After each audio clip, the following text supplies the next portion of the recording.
Hi there, Erin Johnson here, Outstanding Ohio's most resourceful realtor, and I am here today with another Resourceful Realtor Thursday, helping you with all things homeownership. And today's topic is expenses to expect when buying a house.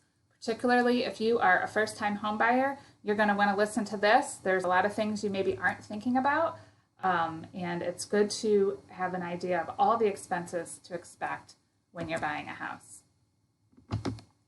So first, the upfront cash required. This is just a quick example. If you bought a $200,000 house, typically you're going to write an earnest money check within the first 24 hours of getting under contract. That's about 1% of the purchase price, so that would be a $2,000 check you're writing.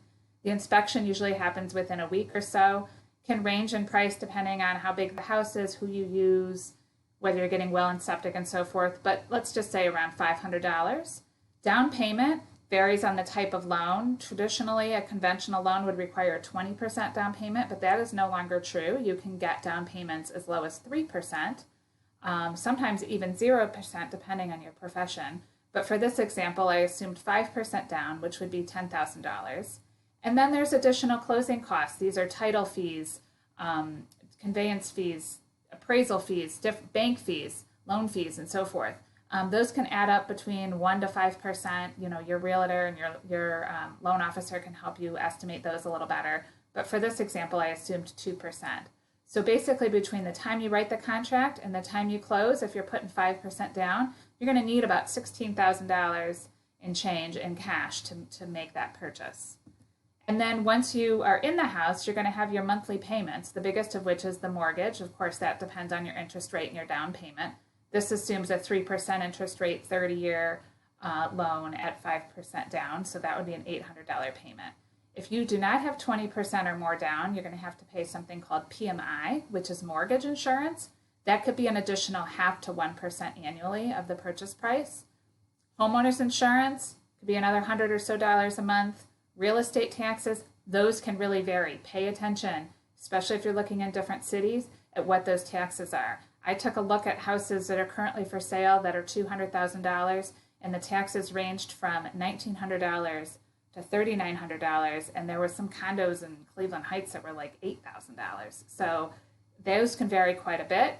And then homeowners association fees. That could be nothing. That could be a couple $100 a year for general entrance maintenance, or it could be a couple $100 a month or more if there's a pool and they're doing your yard work and some other things. So it really depends on the house there, so you'll want to pay attention to that. The other thing to note is that income taxes are different by city and sales taxes are different by county. So that's another expense, not directly associated to your house, but related to where you're living, that you may want to pay attention to. You typically income tax to the city that you work in, but you also could owe income tax to the city that you live in. A lot of times there's reciprocity between those two. But if the city you work in charges 2% and the city you live in charges 2.5%, you may end up paying an additional 0.5% or more, depending on the reciprocity of income tax. So something that you want to pay attention to as well. Then once you're, paying for the home, there's cost to make your house a home.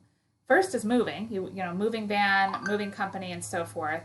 You may need some new furniture because your house is bigger. You want another couch, you need a kitchen table, you want some patio furniture. That can get expensive. You're probably going to want to do some decorating and accessorizing, whether it's shower curtains, new towels, new light fixtures. If it's your first home and you've been living with mom and dad, you may need to buy pots and pans and plates and everything, and that can add up. The other thing that sometimes people don't realize how expensive they are window treatments. Now, the curtains, the blinds, those should come with the house. You could buy the house when there's none on the window, or you could buy the house where they've been on the windows since 1960 and you hate them. So just keep in mind that could be $100 a window or more to put in some decent blinds, curtains, etc. Then, once you've made it your home, you've got to maintain it. You have to keep it up to date. You have to pay for the utilities. You may want to ask the seller what their average utilities are. Know that those can vary based on usage. Appliances, if the house does not come with appliances and you need to buy them, that can be very expensive. You'll also need to maintain those over time. Yard work, that was an eye-opener for me when I bought my first house.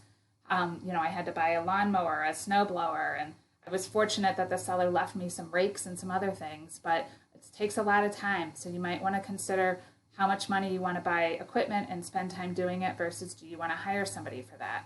Maintenance, cleaning it, painting, changing the air filters, all of that stuff. And then repairs. Your big expenses are going to be the roof, the windows, the air conditioner, the furnace, the hot water heater.